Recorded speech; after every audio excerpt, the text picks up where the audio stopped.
అందరికీ నమస్కారం. ఏమండి, జ్యోతిషపరంగా ఒక చాలా ముఖ్యమైన విషయం చెప్తాను.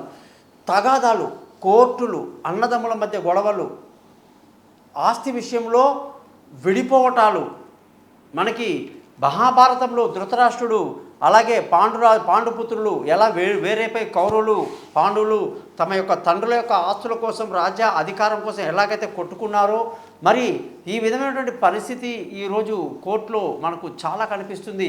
ఎందుకు వస్తుంది ఈ తగాదాలు? ఎలా దీన్ని మనం సెట్ చేయాలి? దీనికి జ్యోతిషపరంగా గొప్ప అవకాశాలు ఉన్నాయండి. నేను చెప్పేది శ్రద్ధగా వినండి. ఎవరో ఒకరు కాంప్రమైజ్ అవ్వండి. ఇద్దరు కాంప్రమైజ్ అయితే ఇంకా అద్భుతం.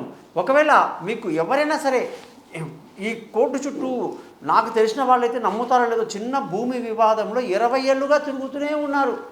ఆ విసుగొచ్చి ఎవరైనా కోర్టుకు వెళ్ళకపోతే కర్మకాలి వెంటనే అది ఎగెన్స్ట్గా వేరే వాళ్ళకి వెళ్ళిపోతుంది అనమాట. ఇతను రాలేదని చెప్పేసి 2-3 సార్లు చూస్తారు, తర్వాత వేరే వాళ్ళకి వాళ్ళు తీర్పు ఇచ్చేస్తారు. అటువంటి పరిస్థితులు కూడా చాలా అక్కడి నుంచి మళ్ళీ పరిగెత్తుకుంటే సివిల్ నుంచి హైకోర్టుకి వెళ్ళడం, హైకోర్టు నుంచి ఇంకా పెద్ద కోర్టులకు వెళ్ళడం అనేది జరుగుతూ ఉంది. కాబట్టి అత్యంత విలువైన సమయాన్ని వృధా చేసుకొని మన పిల్లలు అనుభవించాల్సిన ఆస్తిని ఎవరూ అనుభవించకుండా అలా పడేసుకొని టెన్షన్తో గడపడం ఎందుకు?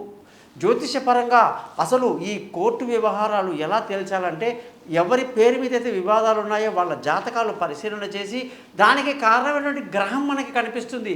ఆ గ్రహం వల్లనే ఈ అన్నదమ్ముల కొట్లాటలు, అక్కచెల్లెల కొట్లాటలు అనేది జరుగుతూ ఉంది బంధువుల మధ్య అని తెలిసిపోతుంది అనమాట.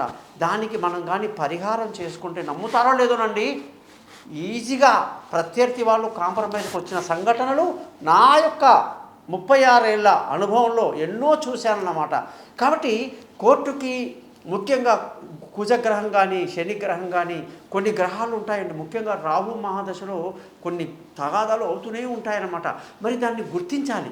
గుర్తించి దానికి చక్కటి పరిహారాన్ని ఏ జాతకుడు కానీ చేసుకుంటాడో నమ్మరు, ఆటోమేటిక్గా ప్రత్యర్థులు మన దగ్గరికి వచ్చి మనతో కాంప్రమైజ్ అయ్యి వివాదాన్ని పరిష్కరించుకొని పెద్దల సమక్షంలో ఆస్తిని పంపకాలు చేసుకొని వెళ్ళిపోయిన వాళ్ళు చాలామంది ఉన్నారు. కానీ గుర్తుపెట్టుకోండి, ఎవరైతే లాయర్లు మనకు 2 వైపులా ఉంటారో వాళ్ళు అస్సలు కాంప్రమైజ్ అవ్వడానికి ఒప్పుకోరు. ఎందుకంటే మీరిచ్చే ఫీజు మీద వాళ్ళ జీవితాలు ఆధారపడి ఉన్నాయి. కాబట్టి జీవితాంతం వాళ్ళు తినడాని కోసం మన ప్రత్యర్థులని ఎగదోసి అందకుండా చేసి లేనిపోని అన్నీ క్రియేట్ చేసి మీ మధ్య తగాదాలు పెంచుతారు కానీ తగ్గించారన్నమాట.